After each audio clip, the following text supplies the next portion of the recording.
시청자 여러분 안녕하십니까? 11월 19일 목요일 KTN 뉴스입니다. 팬데믹으로 인해 원활한 교육에 많은 차질이 발생하고 있는 가운데 고등학교 성적의 20%를 차지하는 말선 시험은 학교와 학생들에게 큰 부담으로 다가오고 있습니다. 조지아 주교육부는 말선 시험이 성적에 반영되는 비율을 낮추기 위해 논의 중인데요. 최종 결정은 오늘에서 다음 달로 연기됐습니다. 김용성 기자가 보도합니다. 저는 조지아 교육부 앞에 나와 있습니다. 조지아 교육부는 고등학교 마일스톤 시험의 비중을 10%로 낮추는 것에 대해서 표결을 진행할 예정이었습니다. 리처드 우즈 조지아 교육부 장관이 지난 9월에 제안했던 0.01%는 지난 교육위원회 회의에서 기각되었고 교육위원회는 마일스톤 시험의 비중을 10%로 줄이는 것에 대해서 표결할 예정이었습니다. 하지만 여러 카운티의 교직원과 학부모가 오늘 교육위원회 회의에 참석해 마일스톤 시험의 비중을 낮출 것을 호소했습니다. With students and teachers being placed on quarantine sometimes multiple times, a great deal of instruction is also lost. We've had cases where students have missed 4+ weeks, over 22% of their instruction this semester alone. But much of the time has been spent on having a new way to learn. Learning digitally and remotely is very different than learning face-to-face. 48% of our students are currently learning from home. 52% are currently learning from our buildings. And those 48% will not be able to be assessed, we believe anyway, in a valid and reliable way. 마일스톤 시험의 비중에 대한 주민 의견 수렴에서도 9만 3천 명의 참가자 중 86.3%가 0.01%의 지지를 보냈습니다. 이에 대해 교육위원회는 비중을 10%가 아닌 0.01%로 줄이는 새로운 개정안에 대해서 표결을 진행하기로 합의하였고 모든 개정안은 위원회 표결 이전에 30일간의 주민 의견 수렴 기간을 거쳐야 하는 만큼 표결은 다음 달 21일에 다시 진행하게 됩니다. 우주 장관이 교육위원회의 결정에 대해서 발언했습니다. Well, I think today's decision, obviously I'm very pleased. It is a step. It's nothing confirmed yet. We have to wait 30 days and then we'll come back and vote and hopefully we'll see the affirm with the 0.01%. 한편 일부 교육위원이 0.01%에 대해서 부정적인 입장을 유지하고 있는 만큼 통과 가능성은 아직 지켜봐야 합니다. KTN 뉴스 김용성입니다. 지난주 금요일부터 감사 과정으로 진행되는 조지아주의 수작업 재검표 결과가 오늘 중으로 발표됩니다.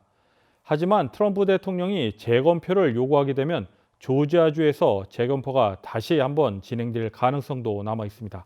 계속해서 김용성 기자가 보도합니다. 조지아주에서는 지난 13일부터 수작업 재검표가 진행되고 있었습니다.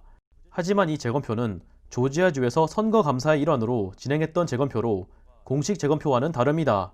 조지아주에서 격차가 0.5% 이내일 경우 대선 최종 집계 결과 발표 후 2일 내로 후보들은 재검표를 신청할 수 있습니다.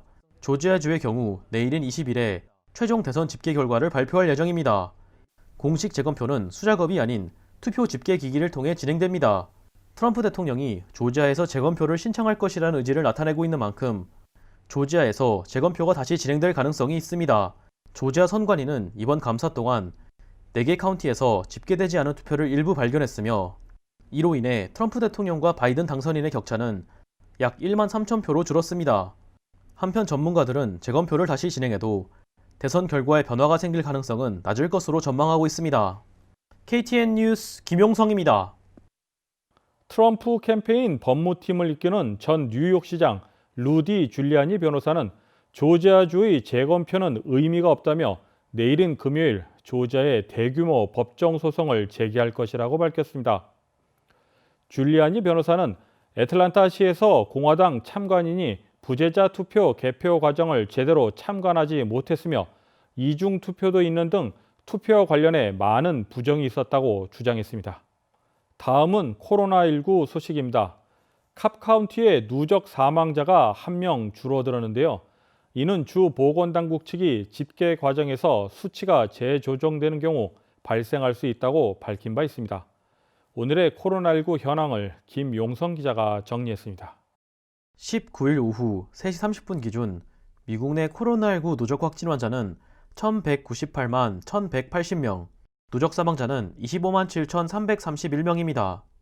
어제 하루 동안 신규 확진 환자는 17만 6,580명 늘었고 신규 사망자는 1,973명 증가했습니다. 주별 누적 확진 환자는 텍사스, 캘리포니아, 플로리다, 일리노이, 뉴욕 순으로 많습니다. 주별 누적 사망자는 뉴욕, 텍사스, 캘리포니아, 플로리다, 뉴저지 순으로 많습니다. 다음은 조지아주 코로나19 현황입니다. 주 보건당국의 오후 2시 50분 집계에 따르면 조지아주의 누적 확진 환자는 39만 6,641명, 누적 사망자는 8,569명으로 집계됐습니다. 신규 확진 환자는 2,735명 증가했고 신규 사망자는 40명 증가했습니다. 항원 검사 양성 판정자는 누적 4만 515명, 신규 835명입니다. 다음은 카운티별 집계입니다. 풀턴 카운티 누적 확진 환자 3만 5,089명, 누적 사망자는 653명입니다. 18일에서 19일 사이에 신규 확진 환자는 280명 늘었고 신규 사망자는 없습니다. 귀넷 카운티 누적 확진 환자 3만 4,400명, 누적 사망자는 478명입니다. 신규 확진 환자는 253명 늘었고 신규 사망자는 2명 늘었습니다. 캅 카운티 누적 확진 환자 24,751명, 누적 사망자는 486명입니다.